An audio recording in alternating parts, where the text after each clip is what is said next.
I am Bruce Miller. I'm from the Sioux City Journal. And Aaron, how do they teach these civil rights leaders in Great Britain? Do they talk about them much in schools or not? I mean, I think with a question like that, it's important that I share my personal experience. I can't speak for everybody's experience. And me personally, I didn't experience it being taught, uh, I'll say as much as I would have liked in secondary school, and prior to that. But I was fortunate to have parents who were deeply informed and made it a priority to inform me of what they knew and also made it a priority to encourage me to seek out further information beyond what they shared with me. So yeah. So when the both of you have seen others play these roles, is that like daunting? Is that, kind of scary when you think Denzel played this, David Oyelowo played that? I mean, how do you approach it?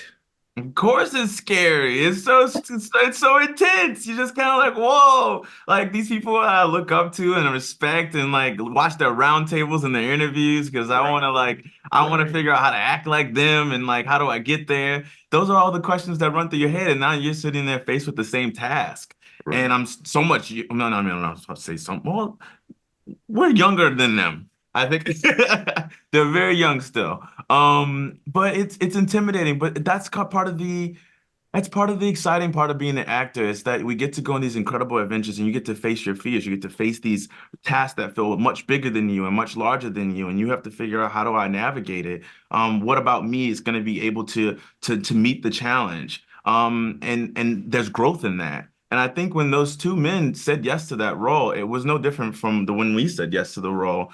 I'm sure they were like insecure and scared and wondering if they could do it as well, but I don't think they regret it, you know? Right. And I felt that when I took it, I was like, as hard as this may be, I don't know what I'm saying yes to completely. I don't know what I'm inviting into my life, but I know that when I come out of it, I'm going to be a better person. My character's going to be stronger, and I'm going to have more knowledge than I did before. So, and I don't see anything wrong with that.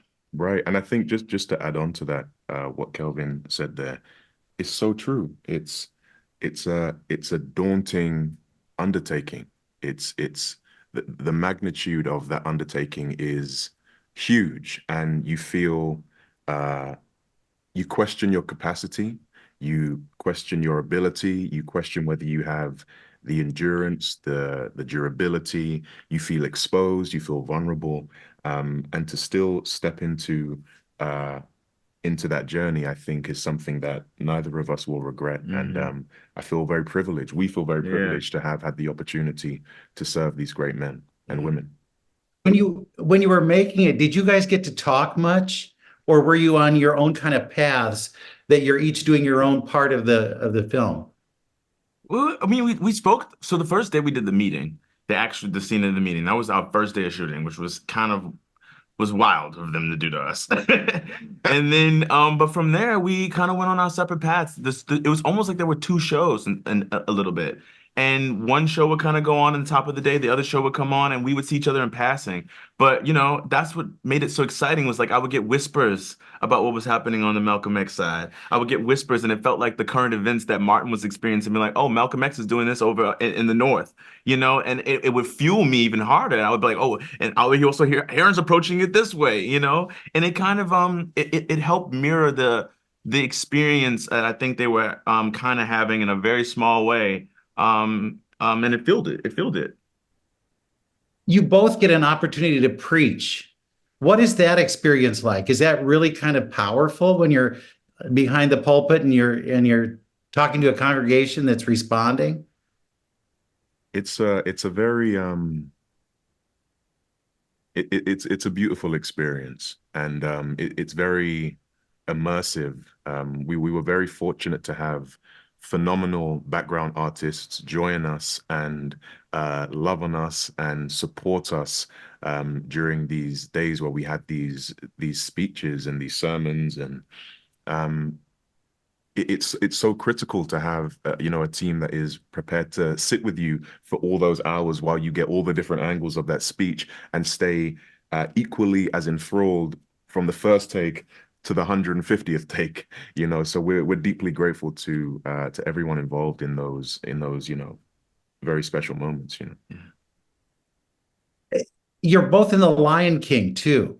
Was that before this or before? Yeah. I mean, how does this work out? Do they say, oh, they're really good in this thing, let's put them in Lion King? I wondered as well, to be honest. We started Lion King before. We started it. We and Aaron were working on Zoom. I guess a year before we started the show, or maybe a year and a half. Yeah.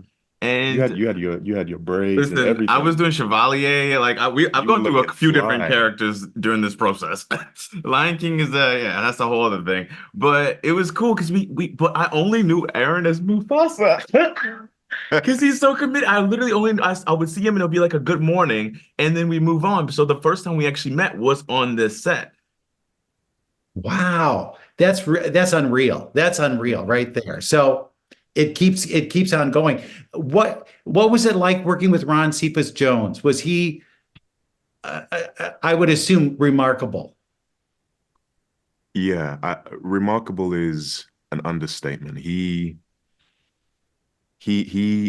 was a father figure to not only me but all of us, and he really took me under his wing and was abundantly generous with his not only his artistic knowledge and insight, but his personal life knowledge and insight.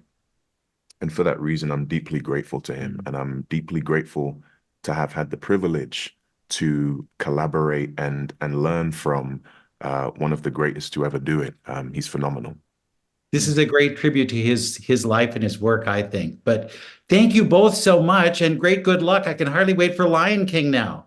Yeah. You're getting me all excited, right? Thank you. I'm so excited. Thank you, man. Thank you.